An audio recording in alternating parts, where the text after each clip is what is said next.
than possibly with a future one. I mean, top of that list is an interesting one. Well, there's 3 from Liverpool that stand out. 3 among, three of their star players across the pitch: Virgil van Dijk, Mo Salah, and Trent Alexander-Arnold.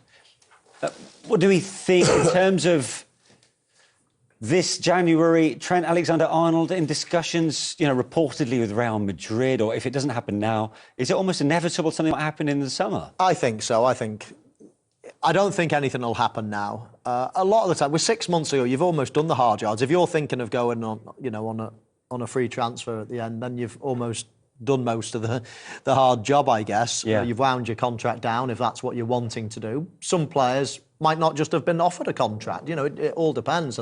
And we always assume that these players that have only got 6 months left on their contract, they're almost rebellious and they're not signed a contract. Some people get kicked out of clubs. Some players, they're not wanted anymore and they'd be desperate to sign. So it goes both ways. If you're in a position of strength, then you take advantage of it. And that's what certain players will do. In my opinion, Trent Alexander-Arnold will stay until, the end of the season. He won't want to miss out on the opportunity of winning a league potentially with Liverpool, and then I think he will go to Real Madrid. The other 2, I think, will stay. If Liverpool were offered 20 million for Trent now in January, would they? Would you take it? If Real Madrid offered 20 million to Liverpool, probably not. Probably not. The one good thing about Liverpool and the Trent Alexander-Arnold situation is they've got a great backup at right back. If Mo Salah leaves, there's nobody that's as good as Mo Salah. If Virgil van Dijk, there's nobody as good as... And I'm not saying, if Trent goes, it won't weaken the side, but they've got a young player that's exceptionally good that could come in and fill his shoes. I don't think they would, though. I think this is so important for them. They're in such a good position. They're at the top of the Champions League. They're at the top of the Premier League. They're in the semi-final of the Cup. The FA Cup's about to start. They're going on all fronts. This could be one of the most memorable seasons ever. I think for the sake of 20 million, let's say, I probably think that they would keep him. Talking of good positions, Salah couldn't be in a more prime position right now with his run of form to negotiate an extended stay at Anfield, right?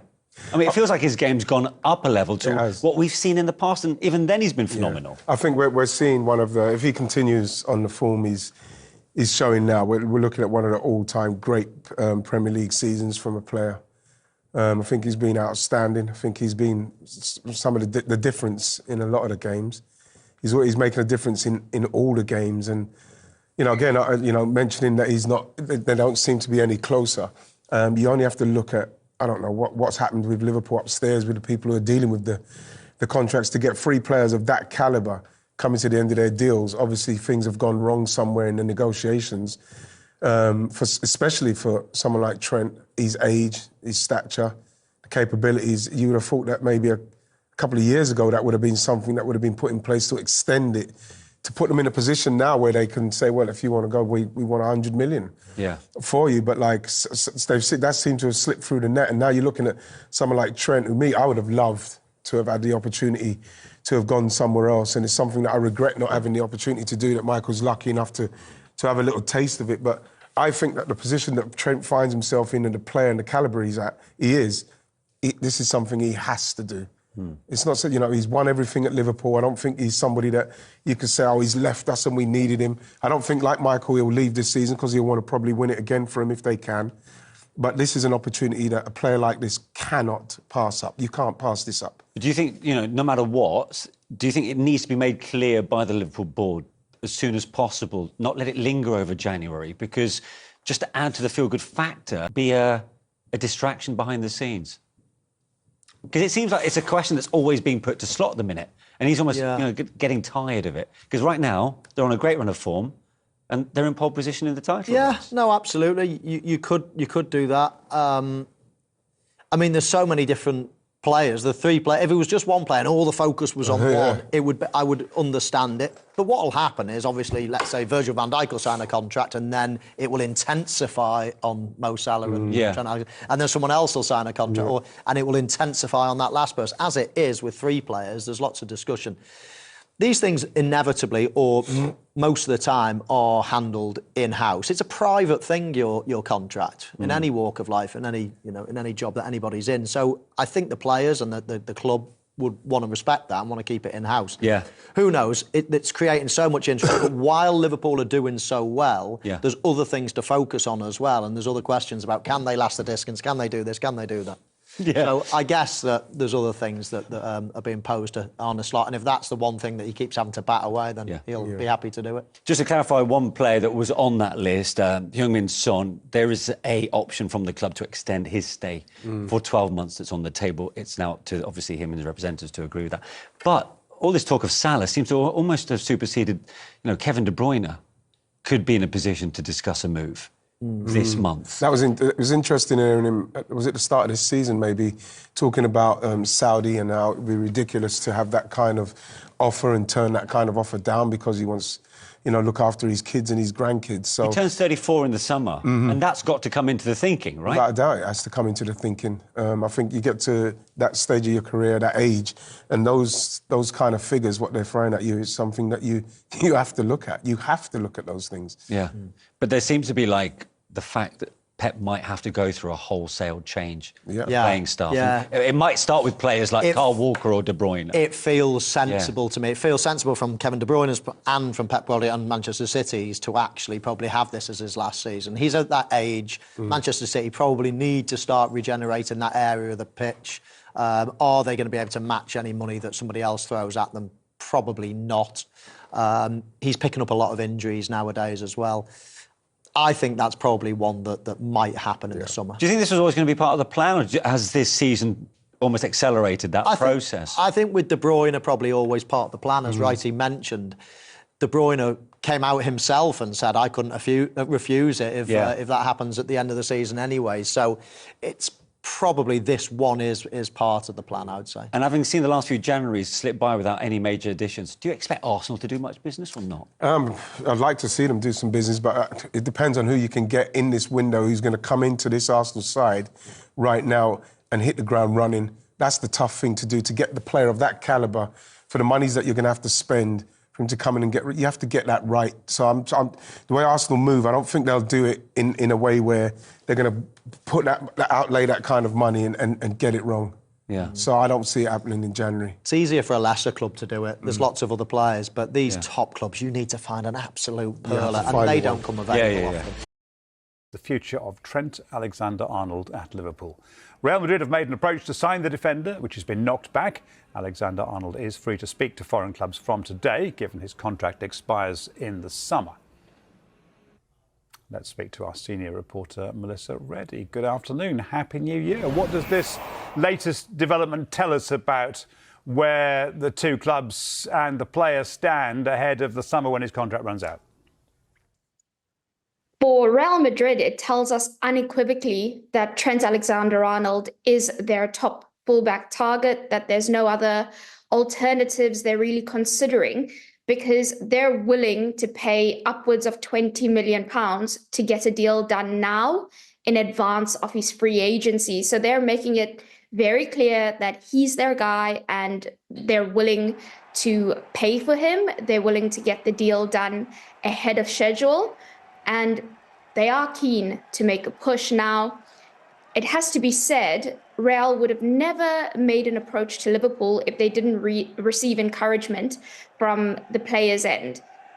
And I have to stress at this point that doesn't mean at all that Trent has been open to leaving Liverpool in January or that he wants to leave Liverpool in January. We have to remember that he's in the middle of a contract negotiation.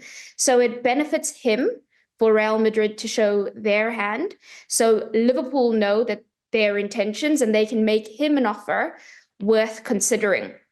I think he is actually in an incredibly strong position in terms of this negotiation. Now, with Liverpool, they were never, ever going to countenance his exit this month. That was a no-go. They made that very clear to Real, given their league and Champions League ambitions.